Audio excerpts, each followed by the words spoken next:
September, and the kids are off to school. Most of them off to their neighborhood public school.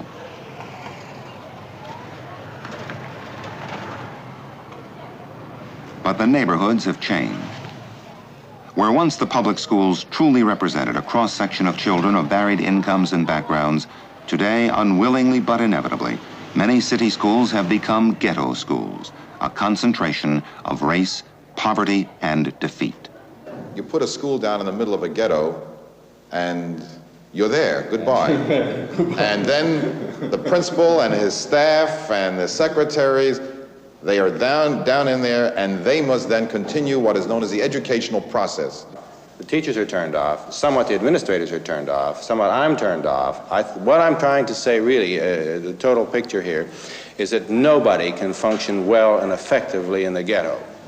That everybody in it is overwhelmed by the circumstance and by everybody else in it. And it's a total condition which is pressing in upon us. We've lost them already. These kids are now 14, 15, 16 years old. What we can do with them is nothing more than a holding action. And just to get the rest of the record straight, teacher training hasn't been making it either. I've trained hundreds, literally thousands, and you know, some of the ones that have really literally broken my heart have been some of my best students who would leave that nice classroom and come out to work in your school or a school like it and quit psychologically within one day. Some of them quit the first day they come on a job, and others quit 1 week later, and some of them run to the suburb. But it is a debacle in terms of what happens to young people who get slaughtered when they come into reality.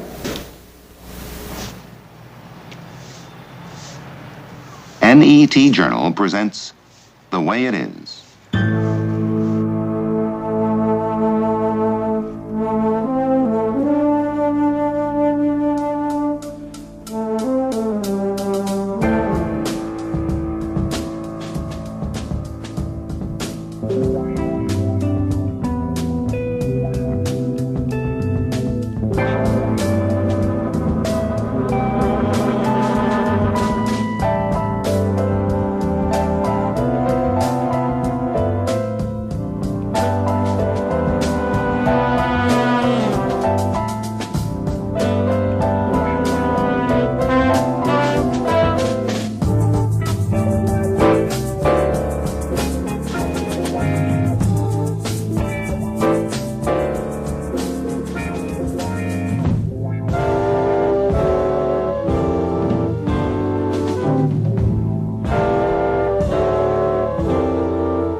Public schools, according to the goals set for them back in the 1840s, are supposed to be equal, if not superior to, any private school. But are they? In New York City, Negro and Puerto Rican children now outnumber white children in the public schools, and that's the case in more and more city schools across the country. 1,200 students attend Junior High 57, a pleasant ghetto school in Brooklyn's Bedford-Stuyvesant district. 3/4 of the children are Negro, 1/4 are Puerto Rican. There are 12 white pupils. What kind of an education are these children getting? As is typical of ghetto 7th graders, this class enters junior high, already 2.5 years behind the national norms. If they actually succeed in finishing high school, they will, by that time, have fallen 5 years behind. Principal Lou Schwartz. It has been true for many, many years. About 10-12% of our school that is learning on what might be termed a fair level and even on a high level. But our basic problem is we've got this 90% of the school which just is not moving ahead. These kids, if you were to meet them anywhere, this 90%, meet them around school, in school, outside of school, they respond and respond well. The question is, something happens to them in the classroom situation, in the school situation, which keeps them from learning. These harsh facts have rocked the educational community. Across the country, university educators are coming down from their ivory towers to find out what has gone wrong. In a unique experiment, Jack Robertson, professor of education at New York University, and his NYU specialists are joining forces with Principal Lou Schwartz and his staff to see if together they can help salvage this particular 7th grade. For we are at war, and at stake are America's ghetto kids. But we fight with weapons that are from a different age, and we must find new ones when this is the battlefield.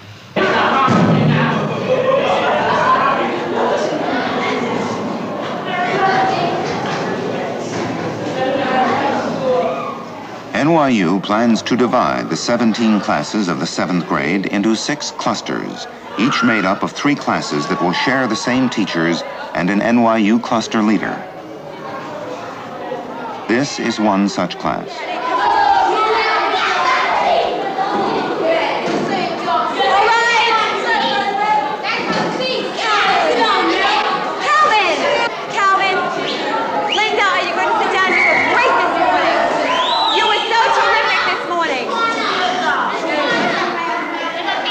This is Class 7-5, and a new teacher at Junior High 57, Freddie Kamenoff, teaches them English. They'll be part of one new cluster. All right. Please, get with it. I'm waiting for attention still from everybody. I asked you to do something this morning. We did a little bit of it, but we didn't finish. I'm going to continue with everybody. Please take out your notebooks and turn to a clean page. If you need paper, then ask me. George?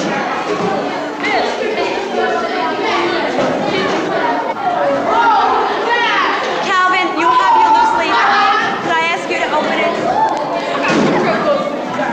You can go before the period ends, but not now. What's the difference between mop, and mope? Let's go. All right. Ralph said the spelling is different. Yes. They all have an O.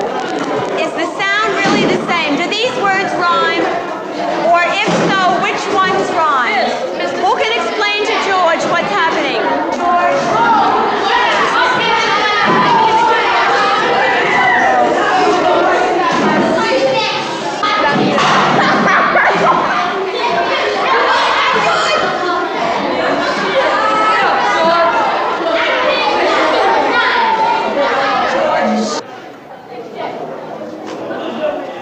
The hallways are a way of life.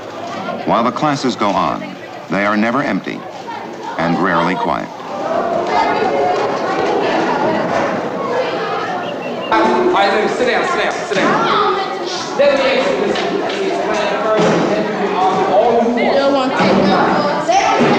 James, sit down. Listen, sit down.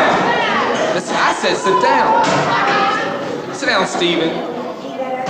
Gabe McGuire, 23 years old, is the school's math teacher in this same cluster and is the official teacher for Class 714 as well. 7 miles on the old highway until he gets to the city.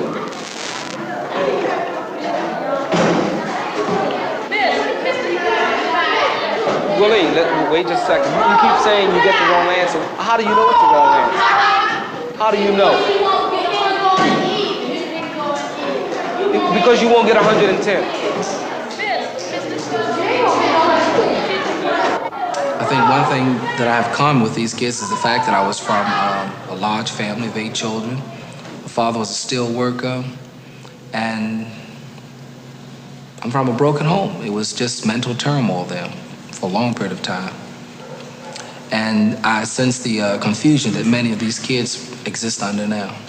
I can sense it now because I've lived under the same kind of thing. The school became a place, I guess when I could really call it a home. It really became a home through the efforts of individual teachers. And I think that's one reason why I really wanted to become a teacher, because in a sense I wanted to repay those teachers who were somewhat devoted and dedicated to straightening out my life to a certain extent. But for many of these students in this area, I don't think that school has become a home, because I think there's a lack of many of the social activities within the school to just bring out students in terms of getting along with each other.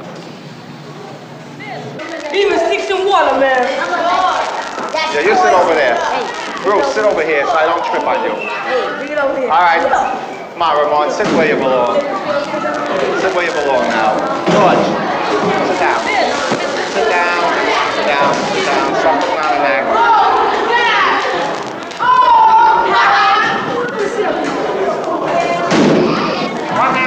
the property. Sal Siegel is the school's science teacher for the new cluster and will work with Gay, Freddie, and others to plan new programs together with their NYU cluster leader. Or more elements. Combined.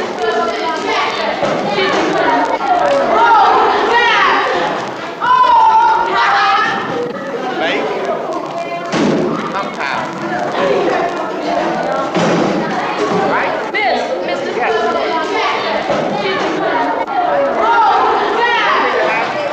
Next time we want to have that experiment where we take water and make gas out of it. Lose their property, but we can separate them, we can get it back again, right? What did we get from the sugar? Can you tell me, Wanda? Where's Wanda? Wanda, tell me what we got from the sugar. What into business, making some money. Sal has just become a teacher at 52 years of age. Really, I always wanted to teach. I always felt that I could teach and I'd like to teach. But I worked in a shop. It was very hard to make the break. Well, I've been a printer all my life, offset printer, working on a press. So I've been talking for so many years about becoming a teacher. It was now or never. Since I didn't have any ed courses, and the thought of going back to college to take ed courses was just insurmountable to me. And this course came up for 6 weeks. I quit my job. I was in the water, started to swim. Here I am, and sometimes I feel I'm drowning rather than swimming. But it's a very interesting experience. I wouldn't have skipped it.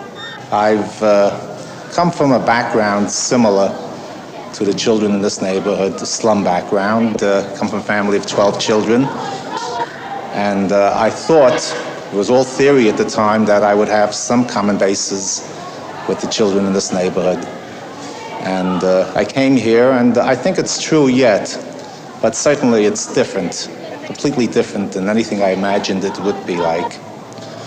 And the adjustment is very difficult as a result, very difficult. But it's a battle, like any other thing that you do in life, you fight for it. And I think that as far as our country is concerned, our city is concerned, and even more selfishly, my family is concerned, the main problem is in areas like this, in schools like this.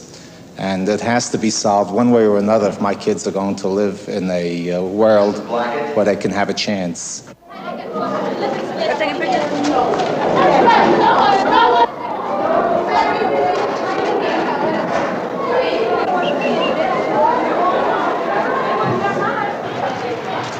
In Bedford-Stuyvesant, the people share few of the hopes of white America. And this feeling comes off the streets and into the classrooms of Junior High 57. A recent study of ghetto children showed that many do not believe that they can really influence their own future. And the fact is that less than 50% can expect to graduate from this junior high with a regular diploma. The teachers have been able to reach only a limited few. And the universities have been unable to teach the teachers how to connect with ghetto kids. This is one vital part of what NYU is trying to do now. What I think we have to do is really to turn on the teachers, and the way to turn them on is not to tell them what to do, really, but it is to allow those good ideas that they've had and want to use to be expressed, and then to be tried in a protected situation where this time it can succeed instead of fail. And what I'm saying is you can't make a formula for that, and you can't say do it this way or this way or this way. What is new here is that you want the teachers in the school, with the help of the extra personnel, to concentrate on the 80 or 90 children who will be within that family cluster. Now, this to me is rather new. They can plan with each other, they can know each other, they can live with each other, and they get support from each other. I think that's terribly important. If you really want to turn people on, then you can't hold up a lot of things around here that are sacred and say, these we cannot do. Jack Robertson has advised India, Thailand, Indonesia, Hawaii, and Puerto Rico on the problems of education, but he is finding his ultimate challenge right here in Bedford-Stuyvesant. To meet it, he has been given a 2-year grant to form the Clinic for Learning. Working with him are his cluster leaders, clinic teachers, and community agents who will work with organizations and parents outside of school. A large contingent of student teachers and trainees has been plucked out of the antiseptic university and put into on-the-job training in the combat zone.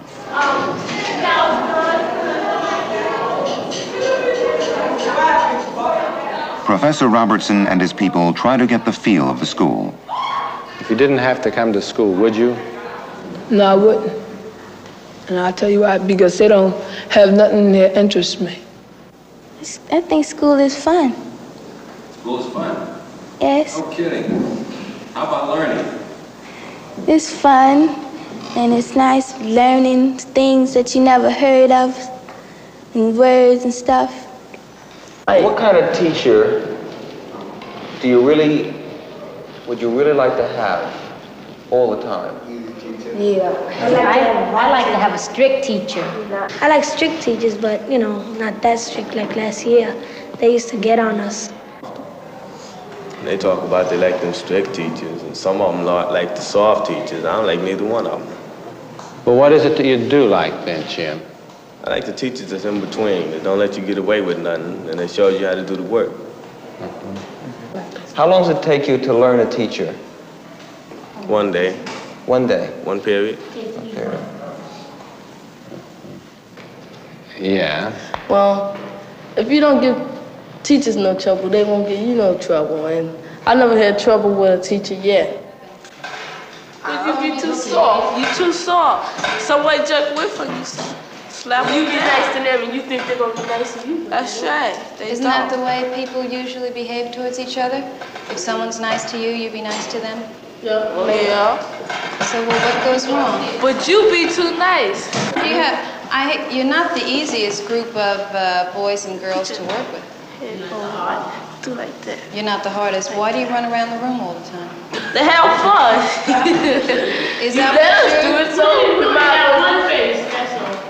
How am I supposed to stop? What do you mean I let you do it, Norman? Take a ruler and smack him upside his head. That's right. Is hitting the way the school should be run? That's the only way. The Board of Education's motto is, a well-planned lesson prevents discipline problems. It doesn't. At this point, NYU has been in the school only 2 weeks, but they have already learned that theory and reality don't always mesh. The 6 cluster leaders are all highly trained in the teaching of disadvantaged children.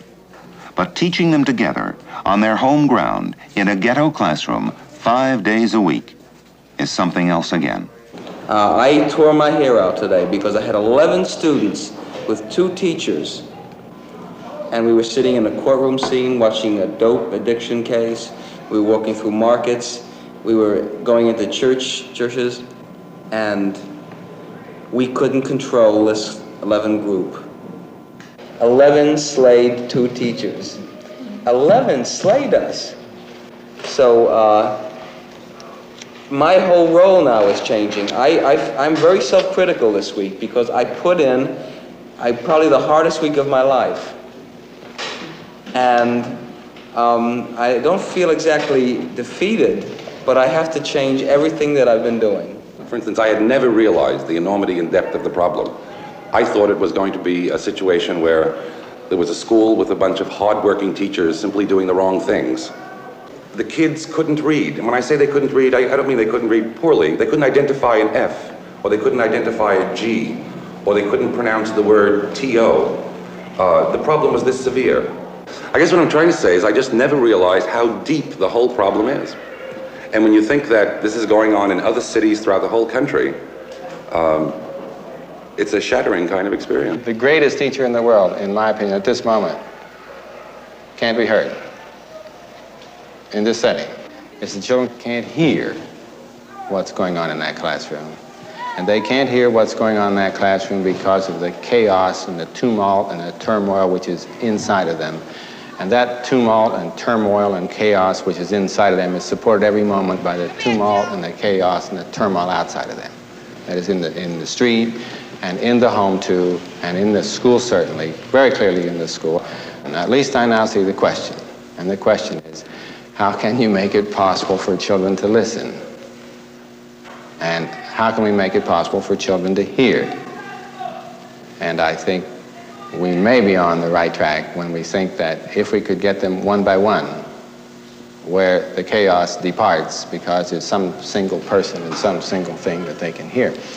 And that single something and that single person is also listening to them and supports the quiet, that we can at least begin to have them feel differently about themselves.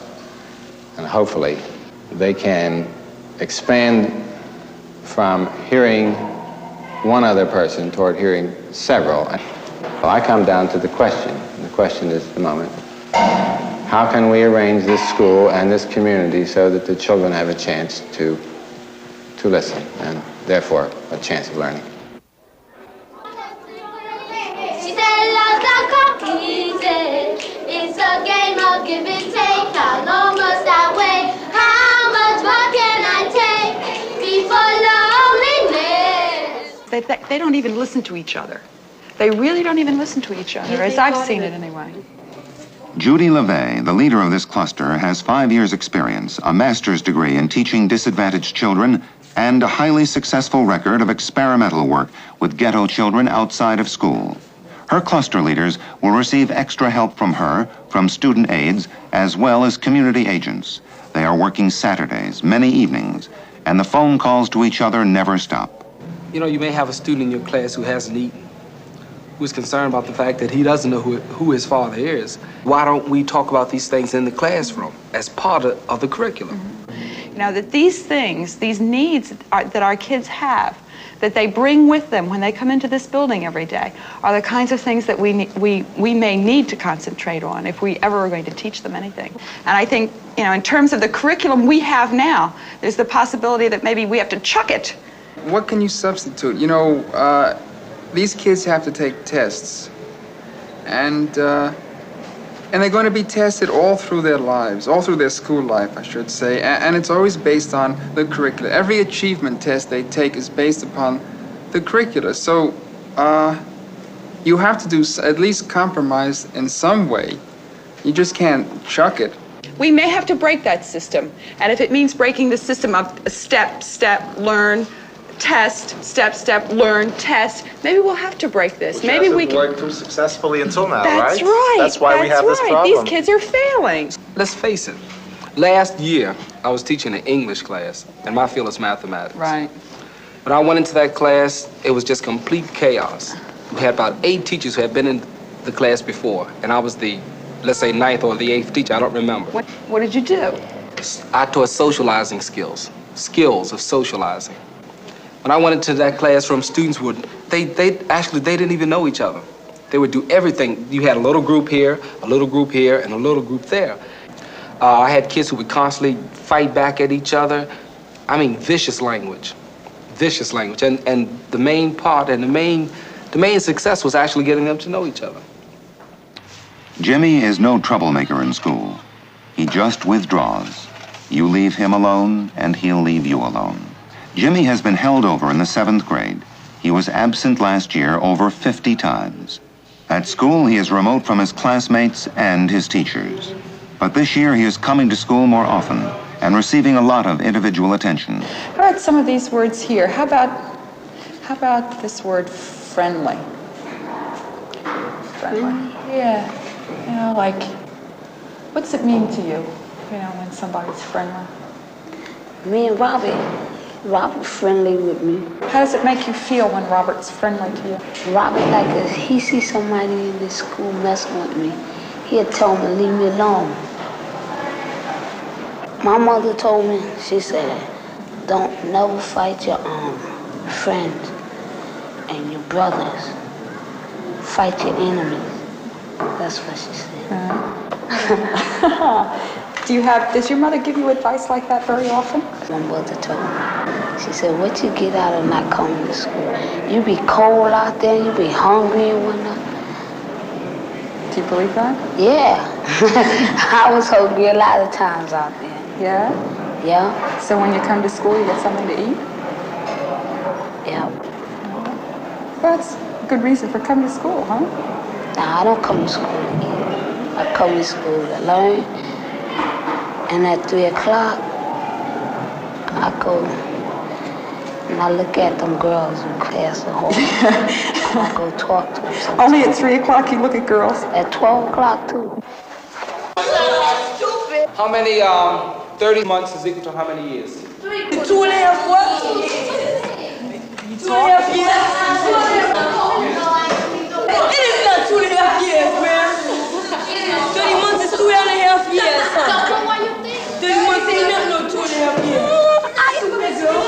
I ain't gonna fall.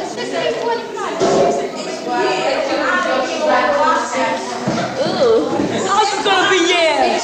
Why you guys so 30 months is in 2 years, son? 30 months is in 2 years. It's so stupid. 2.5 years or 2 and 6 months. I challenge you. I think your problem is wrong.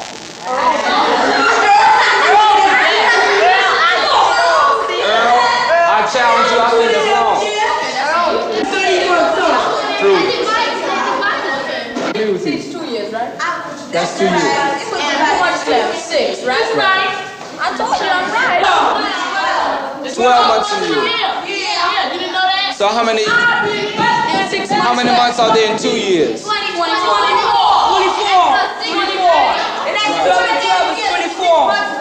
Okay, I agree with you. You wrong. You know you went out joined you. He said 2 years.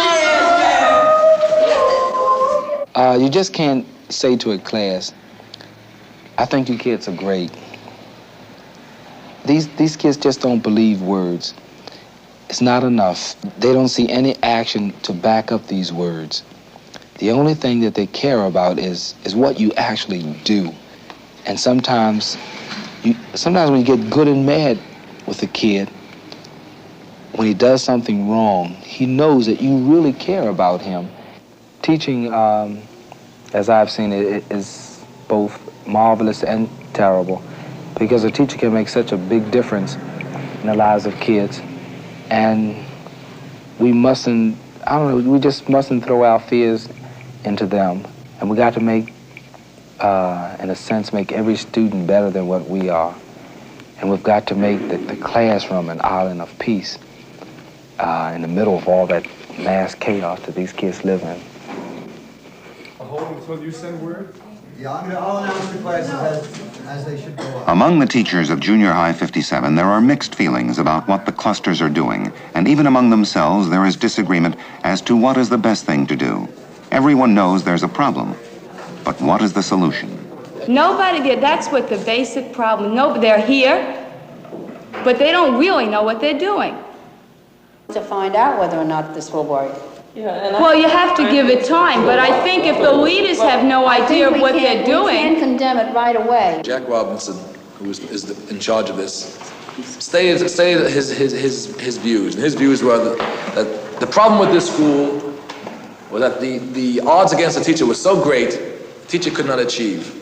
And we agreed with him. I think we'll all agree with him in this aspect. He said, what they want to do is reduce class size and make the odds, do all sorts of things to make the odds more in our favor so we can do the job. I hope so. Are they reducing class size? That's what I want to ask that's the point. Let's see if they're doing what they say they're supposed to be doing. These kids are asking, am I worthy enough to give someone else something? And this is why I say that in the classroom you have to set up certain social situations where kids can feel as though that whatever they have to offer is just as good as the next person beside them. What Gay's saying, if you come into a class and you create excitement and you really get these kids moving, and you yourself become moving, you move with them. It's just it's a fantastic thing. These kids have so little skills. Some of the kids, social skills. So little skills, reading skills, math skills, reading, social skills. But is that important? Is the reading skills more important than the social skills? Yes, because if a child can read, I don't think so. If a child can read and do the work, he wouldn't be bored in the classroom. That's his problem. I don't think so. So if we could give these kids more reading and forget social studies and math and science, they have no right taking chemistry. They can't read. Concentrating on teaching a child to read hasn't worked so far. Now maybe if we combine a little enrichment, say you learn the subway sign or whatever you may have, a little of combination, but to say teach them to read and then enrich them. But you're giving them individual attention while you're doing it. The clusters are tackling the problem of reading in many ways. With cluster leader Bob Fine and social studies teacher Erwin Goldstein, Class 715 is given hot chocolate and the local Negro newspaper, the Amsterdam Newz. 14 youngsters are in this class. But as usual, only 8 have shown up. Reads the paper very carefully to see maybe that someone they know or even their son is. With 2 student teachers to help out and the class half over, the children have still not touched their chocolate nor read their papers. Let's go back to where we were before now. We're looking at the editorials. I was asking what an editorial is, what it was. I had pointed out a picture of a man whose name is Wilkins, the same man we have up on our bulletin board. Now, who knows who he is? Who thinks they know? Never heard of NAACP? That's why you have to read the newspapers. Show what does it stand for?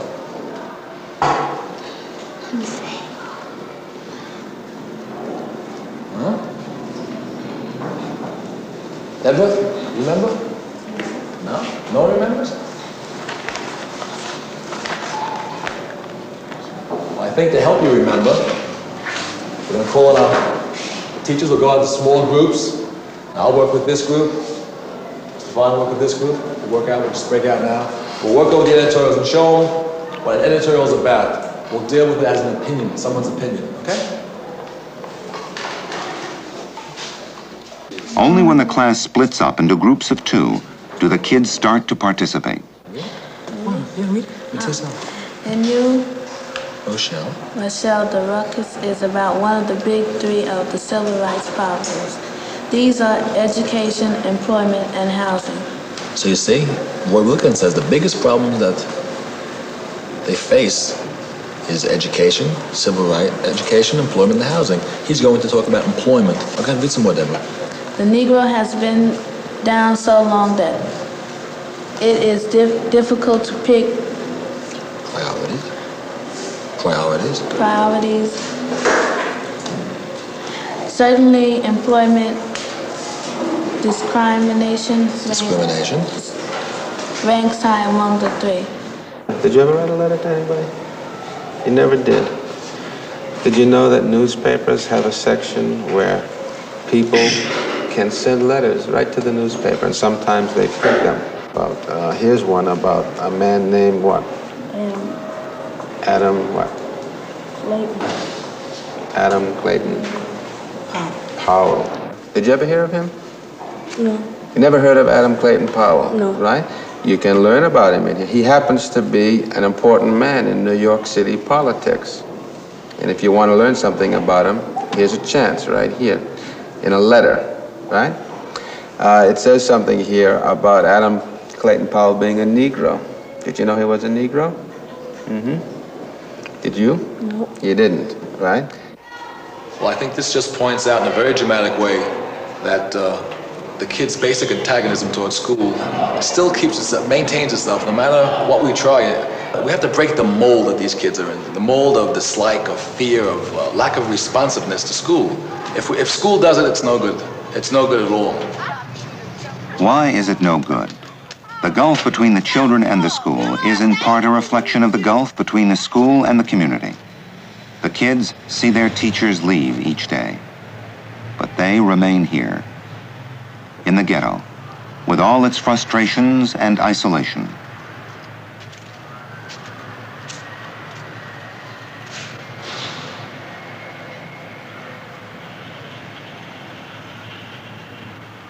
NYU's community agents are trying to bridge the gap between the ghetto and the school.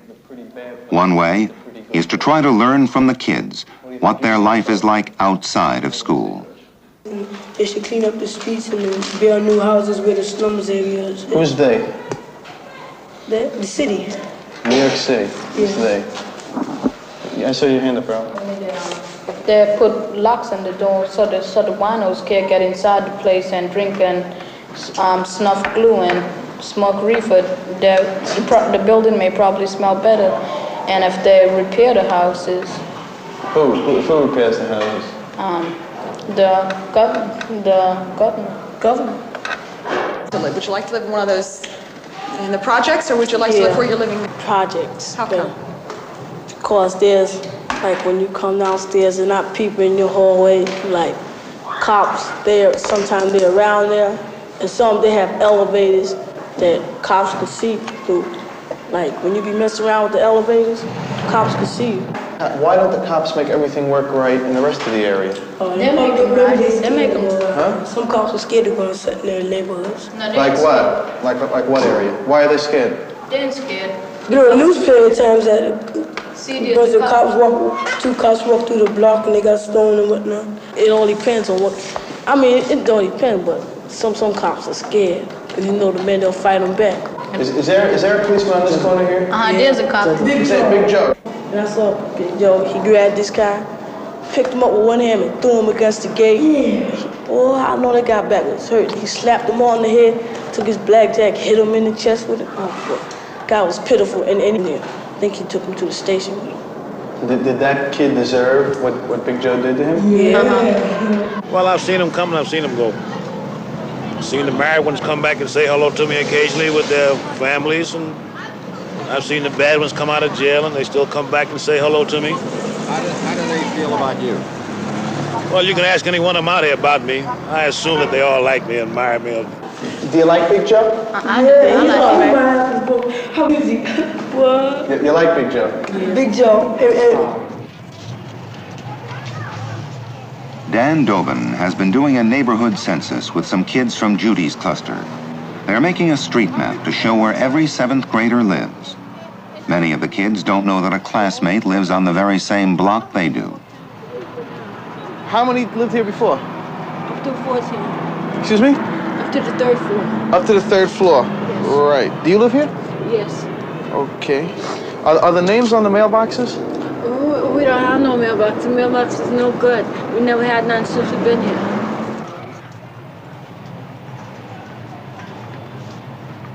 As Dan has gotten to know the children, he and other community agents have been going to their homes and neighborhood stores to meet their families.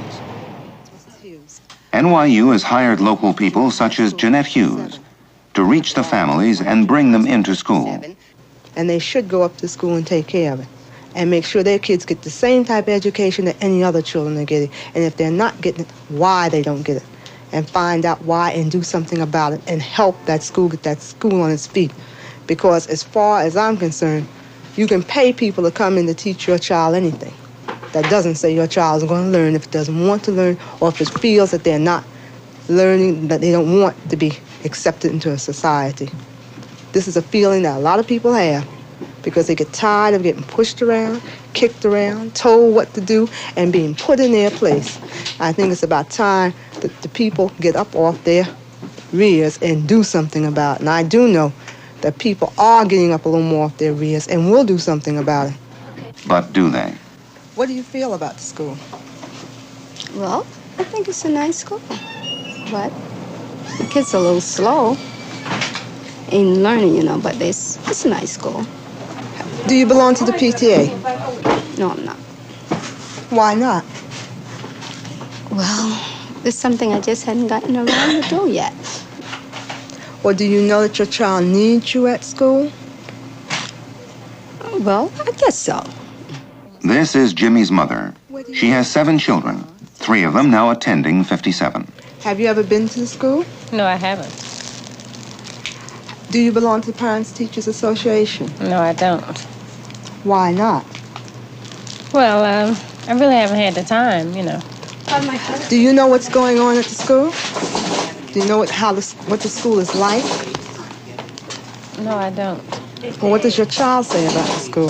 He likes the school very much. He likes the school very much?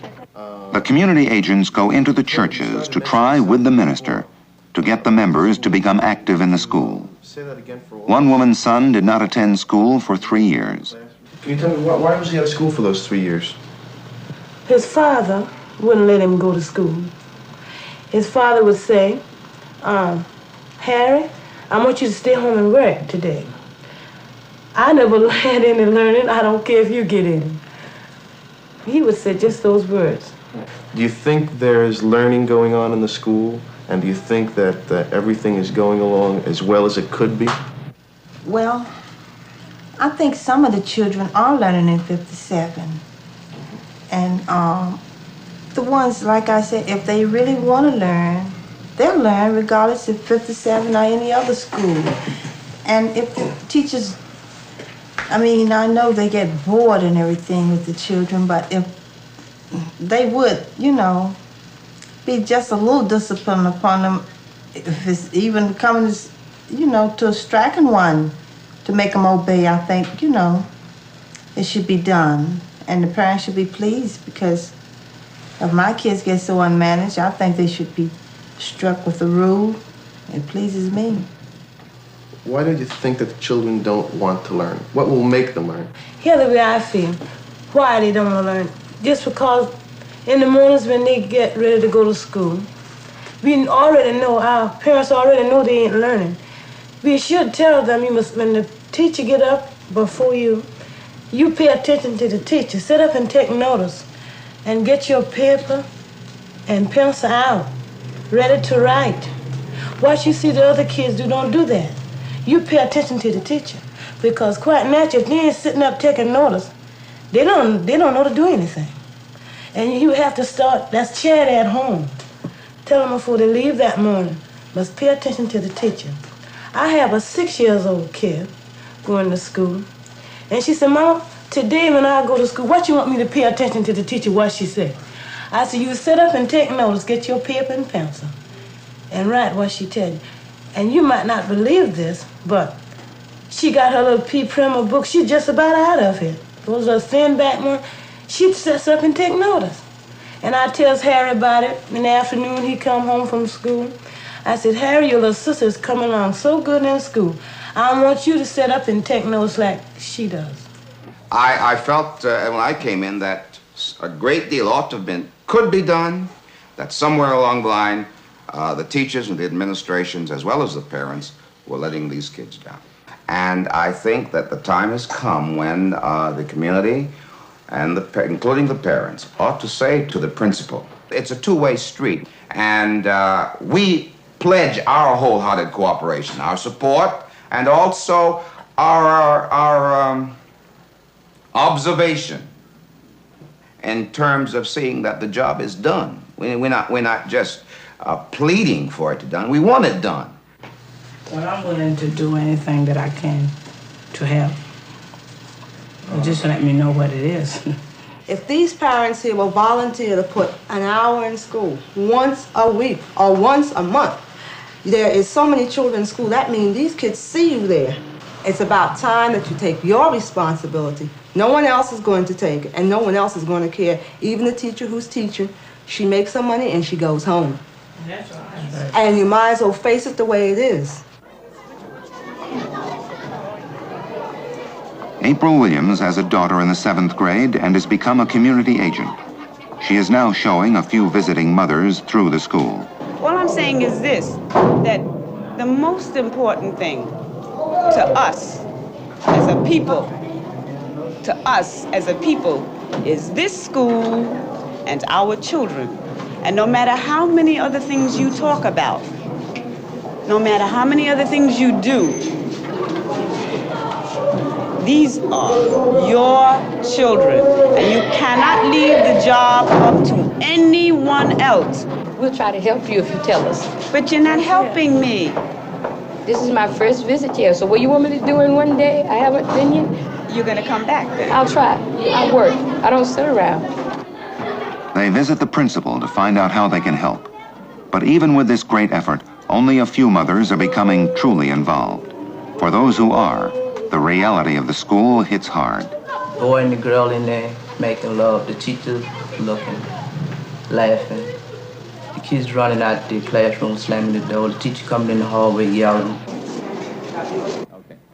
And reality hits the NYU teachers hard too. Sue Sachs has taught in the Cleveland slums, but it didn't prepare her for what she found here. Some of her 12-year-old girls have formed an extortion gang and are threatening the others. Sue feels that they, and at least 1/3 of her pupils, need psychiatric help. But she has just learned from an assistant principal that the waiting list for such care from the city is 2.5 years. But I want to understand the needs of these kids, and I used to tell Stan that a good teacher meets the needs of the kids in his class, no matter where he teaches. But these kids have so many needs that I can't even understand, I think. And I'm just now, you know, after 6 months, beginning to understand how enormous and complex, and it was easy and trite to say, God, this place is overwhelming. But it's just really overwhelming. That's definite. Sue is not the only one who is finding it overwhelming, but Sue sticks to it. However, by January, in only 6 months, 1/3 of NYU's people have quit, including cluster leaders, community agents, and clinic teachers.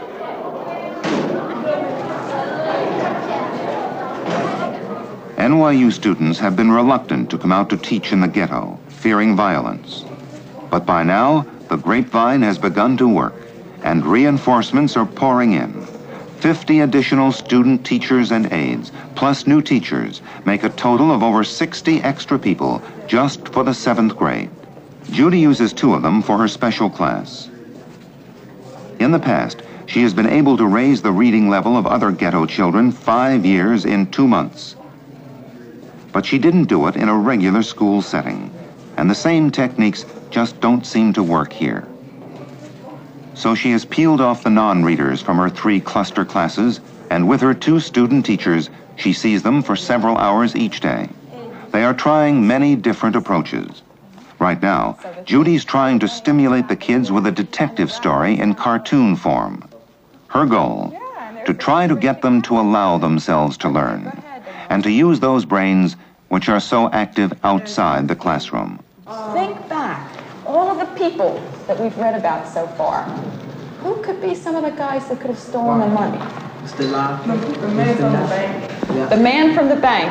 He could have been the one that you stole. Milton, how about you? I'm saying Mr. Larkin. You say Mr. Larkin. We get 2 votes for Mr. Larkin. What do you say? You say Mr. Larkin too.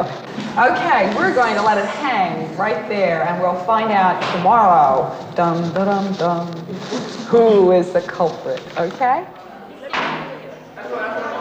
Judy has also divided troublesome Class 7-5 into 2 totally separate classes. New reading books have been assigned to them. They deal with fights, friends, mothers, and the kids read them. By now, most of you have read the stories, and you seem to have a lot to say about them. Speak up. As Freddie teaches half of 7-5, she begins to enjoy it. Before we talk about what was in each story and what we felt while we read it, and what the people were like in the stories, I've put 5 words on the blackboard. And I'd like each one of you to think for a minute about what each word means to you. Who can tell me what the first word means? Errol. The first word means like you need friendships. That means like you just met this boy, you asked him to be your friend. If he said no, so. How do you get to be somebody's friend? Does he automatically say, I want you to be my friend? By wanting, by testing you, by doing something. By testing you, by making you prove yourself. Judy is encouraging her cluster teachers to try unorthodox approaches. Gay has really tried some, and is having his troubles with the administration as a result. At a recent observation, he was criticized for not putting the aim of the lesson on the blackboard. And he is tangled with the inevitable bureaucracy of the public school system. So, see, but when they do all that, it leaves no room for me as a teacher to actually get to these kids. What do you mean? Because, as I said, it's not the subject matter that is going to help you to really get to these kids and make them learn. Because in education, there's always hope. You want these kids to learn about fractions, but I can't go into that kid's mind, you know, and put a fraction into his mind so that's there. When you come into the class in the morning, you have to fill out this crazy attendance card. If a kid walk up to you and say, listen, Mr. McGuire, last night, my mother did this, my mother did that, that's important to that kid. Here's the time to establish a rapport, but I can't do it because psychologically, I'm concerned about this regimented mess in this road. And what I'm saying, Gay, is I think that there's a time when you have to kind of play the game. You really have to play the game. Play the game. Don't compromise yourself as far as the approach you want to use. In mathematics, the conceptual level, using a pizza pie as a way of getting to kids, using vertical and horizontal knobs on a television, taking, you know, like you were saying. But then these other little tiny things. That's the whole problem. You're not functioning like you want to function now. Neither am I. I'm frustrated as hell. But see, as I said, I don't know, when I was in college, I had all these ideas about what I was going to do for kids to make them feel wanted, to motivate them to learn. But when I walked into this school, and since I've been here, it's just like fight. It's just like fight. Actually, what you really have to ask yourself, am I going to hold to all these things that I know will work in the classroom, or am I going to become completely submissive and just sit here and just accept all this bureaucracy and all this mess and then die? Because see, if I sit there and do all the things that they want me to do during the day, then the creativity, I think, is just going to vanish. I'm not going to do anything to help these kids. You better get out of the way.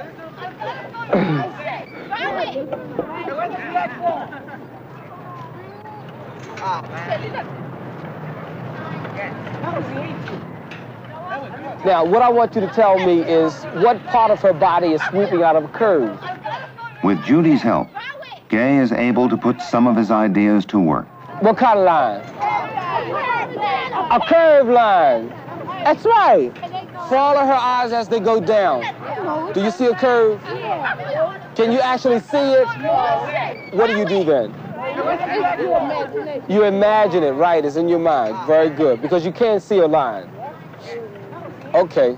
Now, I want you to stay in one straight line. I don't want any talking whatsoever, because first, I want you to listen to me, and then secondly, I want you to do whatever I want you to do, okay?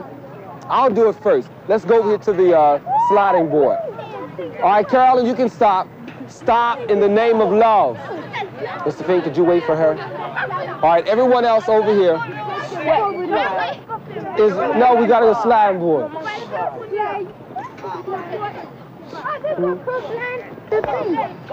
Right. I want you to yell increasing, and when you come down, you're going to say what? Okay.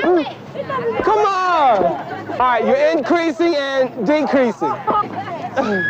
Now listen. Gaywood, Raphael, Carolyn, Nelson, that's my name, and Rose are in a straight line. Am I on a circle? Yeah. Is Rose on a circle? Yeah. Is this line going through the center? Yeah. Right, because who's the center? Carolyn. You know what we call that line that goes through the center?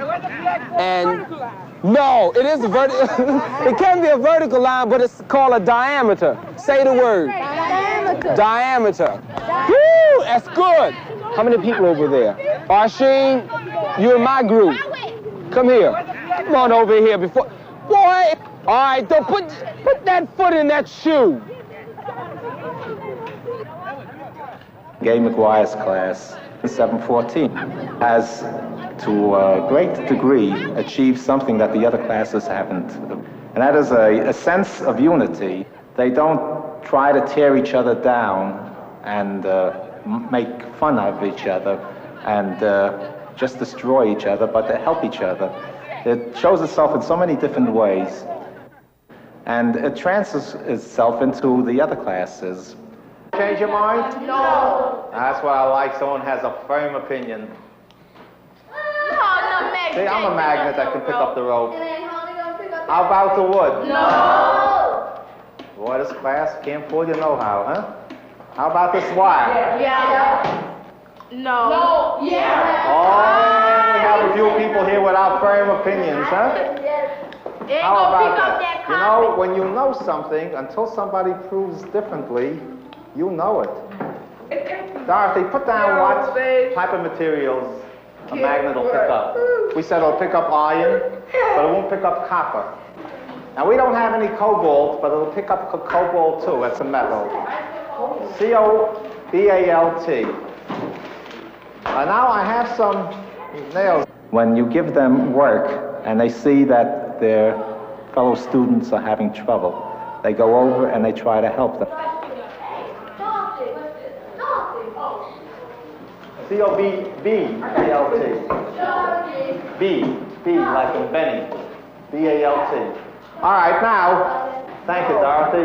Do you notice anything about this? First, it didn't pick up any in the middle, did it? No. Only the magnet. This is something else which is interesting. Is this are the paper clips magnets? The other can be. Oh, yeah. It can make the other paper clip out of one paper clip could Could the magnet and some more paper. You know, I bet if we all spoke in turn, one at a time, we would all hear what we were all saying the right thing. Go. All right, so what did the magnet do to the paper clip? It made it out of magnet. Made a magnet out of it. They have all the energy that kids have, but you can teach them. They are slow only in the sense that their reading score is low. They are not slow in their ability to grasp and understand and to think. They have a sense of respect not only for themselves, but for me as a teacher. But you watch the development of these kids and the situation in the school, and you wonder whether they're going to be able to survive the influences which are dragging them in the other way. The noise, the disruption, the irresponsibility, and some of the other things that warring against their cohesiveness. NYU knew the job would be hard. It has turned out to be harder. So what are our chances of success in this project? A recent report of the United States Commission on Civil Rights just completed a very extensive survey which shows that there isn't a single compensatory educational program in this country that has succeeded in substantially raising the achievement levels of our children. The situation cannot be allowed to continue. At least we're in here fighting. And many, many other people all over this country are in there fighting. We've set a lot of forces in motion. Teacher training in the combat zone is proving effective. The idea of having clusters has been accepted. With all the criticisms that I hear of some of the activities that we do inside of those clusters, the notion that we should have families of children working with groups of teachers has been accepted as an idea. We from the university have been learning and learning and learning what this situation is about. And I think what we're learning is that more radical solutions are necessary than those we anticipated. To teach our ghetto children, educators must throw away the rule books and find new methods. And for this, we need an army of teachers and an arsenal of drastic new ideas. But the schools alone cannot do the job. It cannot be done without the involvement of the community. First, the schools must regain their lost place as a symbol of hope. And for this to happen, real opportunities must be provided by society for the people of the ghetto. School's not enough. There's a life beyond school, and that life must offer the children more than their mothers and fathers have had. So the war must be fought on many fronts. Meanwhile, the crisis is escalating. All our efforts to stop it so far have not been enough, and the children are not waiting. Soon they will be men and women helping to shape this nation. Their needs are our needs. They require the full, unstinting, urgent mobilization of our nation's creativity. Step number one is to face the reality of this situation and know it the way it is. My mama said, can't hurry love, no, you just have to wait. She said, love don't come easy. It's a game of give and take. How long must I wait? How much more shall I take before loneliness has brought my heart to ring so I can bear to live my life alone? I call it patient for her love to call my own. And when I feel that I can't go on, these precious words keeps me hanging on. I remember Mama said, no, you just have to wait. She said, love don't come easy. It's a game of give and take. How long must I wait? How much more shall I take before loneliness?